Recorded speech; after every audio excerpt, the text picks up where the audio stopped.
Cuando yo era el hijo único de mis papás, de verdad quería tener un hermano mayor. Me acuerdo de ver a los otros niños en la escuela llegando a clase en los carros de su hermano mayor, y yo siempre sentía un poquito de envidia, deseando también tener un hermano que pudiera hacer lo mismo. Me acuerdo de que hace poco vi un álbum familiar en casa de mis padres, con una carta que yo les ayudé a escribir cuando era chiquito, pidiéndole a Santa Claus un hermano mayor. La vida tenía otros planes, y en vez de que se cumpliera lo que yo pedí, mi mamá se quedó embarazada de mis dos hermanas cuando yo tenía como 6 años. Aunque en mi carta de Navidad no estaba pidiendo hermanas, la verdad es que me ilusionaba la idea de ser el hermano mayor que la llevaría a la escuela, pero mis papás estaban inquietos. Cuando mi abuela estuvo embarazada de mi mamá, en realidad se suponía que iba a tener 2 hijas, pero mi tía murió durante el parto. Conociendo lo que había pasado, mi papá se la pasó rezando día y noche para que no ocurriera lo mismo con mis hermanas. Pasaron los meses y, como mi abuela perdió a mi tía en un parto natural, mis papás optaron por una cesárea para poder traer al mundo a mis hermanas. Llegó el día, y aunque mis papás no me habían contado su miedo de que el parto pudiera tener complicaciones, yo era muy chico, así que no lo juzgo por eso. Me acuerdo de que podía notar que algo les molestaba, pero como yo era un niño tímido, decidí no hacer preguntas. Me quedé con mis abuelos mientras mis papás estaban en el hospital, y me acuerdo de cuánto odiaba la vieja casa en la que vivía mi abuela. Mi mamá siempre fue una persona súper supersticiosa, y decía que yo había heredado el talento de mi abuela para detectar espíritus y lugares malditos. Yo desde la adolescencia soy agnóstico y no creo en espíritus de ninguna clase, pero había algo en esa casa que se podía describir como inquietante, era de madera y estaba torcida. Y aunque estaba en un suburbio cerca del centro de nuestro pueblo, por la parte de atrás había un montón de arbustos y árboles, justo donde las ventanas del cuarto daban hacia ahí. Yo estaba en el cuarto de huéspedes viendo caricaturas en una tele CRT de los 2000 cuando escuché unos golpes en la ventana. Pensé que era mi abuelo tocando el vidrio, así que le pregunté qué quería. No respondió y los golpes empezaron otra vez.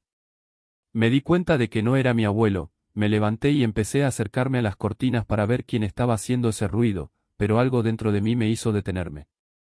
Me agarró una sensación de terror y una angustia que nunca había sentido de niño antes de ese día, y simplemente no podía abrir las cortinas. Los golpes se volvieron más insistentes, hasta que la cosa empezó a azotar las ventanas tan fuerte que temí que se rompieran y que me fueran a alcanzar. Luego, la cosa se detuvo de pegarle a la ventana y escuché un llanto de niño saliendo de ahí. Por una razón que todavía hoy no entiendo, el llanto de ese niño me sacó del estado en el que me había quedado congelado, y corrí hacia la ventana y abrí sus cortinas. No había nada. Guardé esa experiencia en secreto y nunca se la conté a nadie, hasta hoy. Después de un par de días, mis papás por fin salieron del hospital y me sacaron de la casa de mis abuelos. Yo me alegré, hasta que noté que mi mamá solo estaba cargando a un bebé. Eso me dio curiosidad sobre qué le había pasado a mi otra hermana, pero lo que de verdad me dejó mal fue que nadie, ni siquiera mis abuelos, parecía preocuparse por el hecho de que ahí solo hubiera un bebé. Me daba miedo preguntar qué había pasado, pero en cuanto salimos de la casa de mis abuelos ya no pude con eso y les pregunté a mis papás qué había pasado con mi hermana. Me miraron como si no entendieran de qué estaba hablando, y yo me puse tan alterado que empecé a llorar, rogando por una respuesta. De la nada, mi papá empezó a gritarme que me callara. Jamás había visto a mi papá explotar así, y me sentí muchísimo culpable, aunque no supiera qué era lo que había hecho mal. Le pedí ayuda a mi mamá, pero lo único que hacía era apretarse contra mi otra hermana recién nacida y mirar las calles vacías de noche, mientras las lágrimas le corrían por la cara. Pasaron las semanas y mis papás siguieron con su vida como si nada hubiera pasado.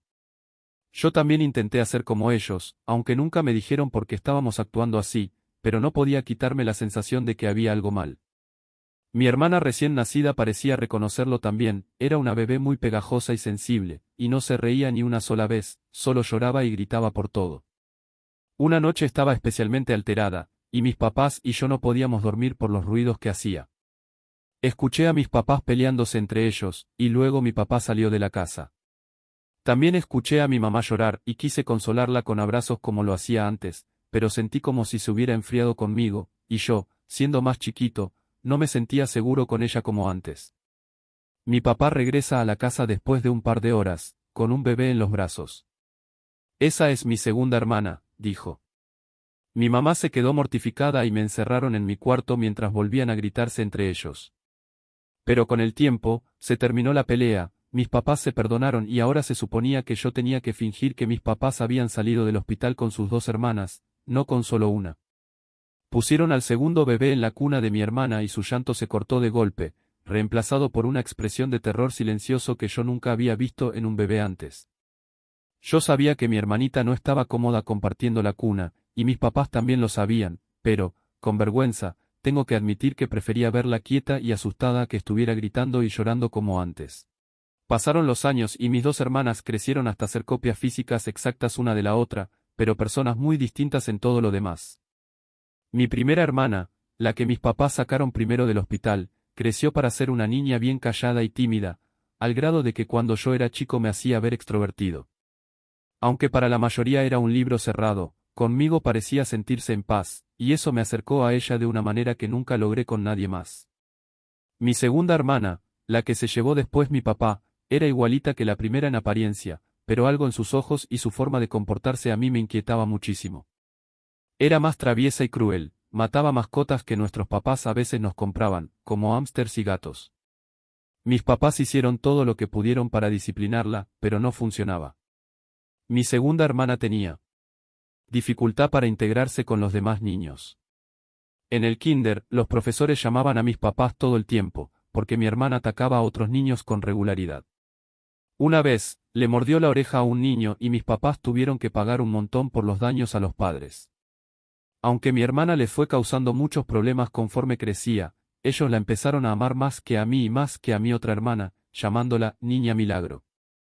Yo le tenía miedo a mi hermanita incluso si en ese momento no había hecho nada en mi contra, porque veía esos ojitos de pez sin alma y juro que podía sentir que ningún alma estaba manejando el cuerpo de ese niño. Rápido aprendió que su comportamiento violento podía meterla en problemas con los demás, así que conforme creció, empezó a aprender nuevas formas de esconder su crueldad, y solo atacaba cuando sabía que se iba a salir con la suya.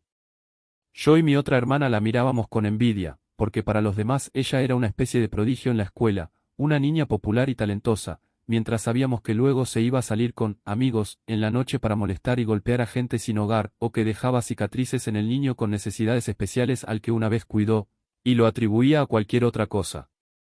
En esa etapa de mi vida, tuve pesadillas recurrentes en las que me despertaba en mi cama y escuchaba algo golpeando mi ventana, parecido a lo que viví una vez en la casa de mis abuelos. Pero como afuera se veían los postes de luz de la calle, yo podía ver la silueta de la cosa al otro lado, una figura flaca y alta, con una cabeza y manos desproporcionadamente grandes, con dedos largos como de esqueleto. Yo me negaba a abrir la ventana, y hasta hoy sigo sin estar seguro de si eso eran sueños o si de verdad había esa figura en mi ventana. Todo se acabó cuando yo tenía 20 años. Mis hermanas gemelas tenían 15 cuando murieron mis abuelos. Una terrible fogata, incendio, se tragó su casa, y desafortunadamente no sobrevivieron. En algún punto de nuestra infancia, mis abuelos les cortaron la relación a mis papás por razones que mis papás nunca nos contaron, así que no teníamos mucho vínculo con ellos. Mi mamá todavía estaba destrozada por la muerte de sus papás, y decidió ir al funeral con mi papá, dejándome encargado de mis hermanas. Todavía tenían clases a las que ir, y como estudiaban en lugares distintos, decidí llevarlas yo en carro. Dejé a mi primera hermana en su escuela, me besó en la mejilla y me abrazó, y así, de la nada, me quedé solo con mi otra hermana. En ese momento, las dos ya habíamos llegado a un acuerdo secreto, no hablarnos la una a la otra. Era obvio para ella que mi hermana y yo la despreciábamos, y nosotras sabíamos que ella era incapaz de querer a alguien, así que decidimos desde temprano no meternos una con la otra, para evitar peleas que terminaran castigándonos nuestros papás. Ese día rompió el acuerdo y me habló. Empezó a decirme cosas horribles y a burlarse de mí, dijo que conoció a una chica en su escuela que, accidentalmente, se quedó embarazada por su novio. Empezó a hablar con un tono vulgar, usando las palabras más feas para referirse a esa chica, y se regodeaba en el sufrimiento que le esperaba como futura adolescente madre soltera. Yo la miraba desde el espejo retrovisor, sorprendida por el tono de su voz, sonando menos como la chica adolescente que era y más como una bruja, o un demonio disfrutando la tortura que le inflige a una pobre pecadora. Era como si hubiera decidido quitarse la máscara justo en ese momento. Empecé a sentir el mismo terror que antes sentía en la casa de mis abuelos, y no podía hacer nada más que seguir manejando y escuchar lo que tenía que decir. Ella me miró a través del reflejo del espejo retrovisor, con una sonrisa asquerosa que le llegaba hasta las 2 orejas, una sonrisa parecida a la que vi la primera vez que ella mató a una camada de gatos callejeros cuando era chiquita. No sabía qué planeaba, pero sentí como si no pudiera dejarla, con la conciencia tranquila, ir a la escuela ese día, y empecé a dar vuelta para regresar a nuestra casa. Su actitud cambió, de ser grosera, se volvió desesperada, luego furiosa, y empezó a amenazarme con 1000 cosas distintas. Me prometió acabar conmigo, me prometió que me iba a meter a la cárcel, dijo que me arrancaría las uñas si no la dejaba ir a la escuela ese día, pero yo decidí ignorarla y seguir manejando de regreso a casa. Entonces sentí una navaja en mi cuello, y mi hermana me ordenó ir a la escuela, o me cortaría justo ahí. Me quedé congelada y le dije que pensara en lo que estaba haciendo, pero no quiso escuchar. Empecé a manejar y me veía a mí misma como una cobarde total por lo que estaba haciendo. Decidí hacer caso a lo que ella decía y luego llamar a la policía, pero como si estuviera leyendo mi mente, dijo que si algo le interrumpía en la escuela, iba a asegurar que mi otra hermana no llegara a cumplir 16. Esa amenaza fue suficiente para que me echara para atrás, aunque llamara a la policía y la atraparan con la navaja, yo sabía que no iba a acabar en prisión, porque nadie sabía qué tipo de persona era en realidad. Podía perfectamente vengarse de mi hermana por eso. Al menos eso fue la justificación que me inventé en mi cabeza de por qué era tan cobarde y por qué le di lo que quería sin oponer resistencia seria. Esa fue la última vez que vi a mi hermana, y fue un día que mi pueblo jamás olvidaría por mucho tiempo. En la escuela, ella mató a 6 estudiantes y arrastró sus cuerpos a un salón vacío. Ahí también arrastró viva a la estudiante embarazada y le dejó varias marcas en la piel con la navaja con la que me amenazó. Llamaron a la policía cuando los maestros notaron que esos estudiantes habían desaparecido, y la noticia decía que lograron dispararle a mi hermana antes de que pudiera quitarle la vida también a la estudiante embarazada. Yo dudo que de verdad la hayan salvado de algo, y me da la sensación de que mi hermana consiguió exactamente lo que quería.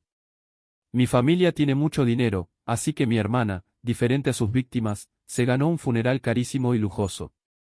Yo apenas pude disimular mi asco, y mi otra hermana estuvo de acuerdo conmigo en secreto en que no íbamos a echarle de menos a nuestra hermana para nada. Durante el funeral, no pude evitar quedarme mirando a mi papá.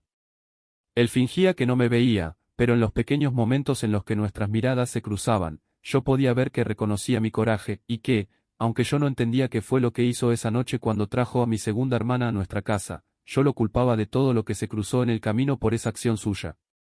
Lo único que podía hacer era esperar que él lo entendiera. Unos días después, en el cementerio donde enterramos a nuestra hermana reportaron que alguien había sacado su cuerpo de la tumba. Llamaron a investigadores, y no pudieron encontrar al culpable. Después de algunos meses buscando, el caso se enfrió y la policía parecía rendirse de una vez por todas. La teoría favorita de todo el mundo que se metió a ver este caso es que un grupo de esa gente enferma que venera a los tiradores de escuelas, a los asesinos seriales y a todo tipo de gente depravada se llevó el cuerpo de mi hermana como un tributo, pero me desvío, yo sé dónde está mi hermana de verdad. Cada noche, cuando me acuesto a dormir, la escucho golpear en mi ventana, burlándose de mí. Ella tuvo a mi abuela, luego a mi mamá, y ahora quiere que yo también.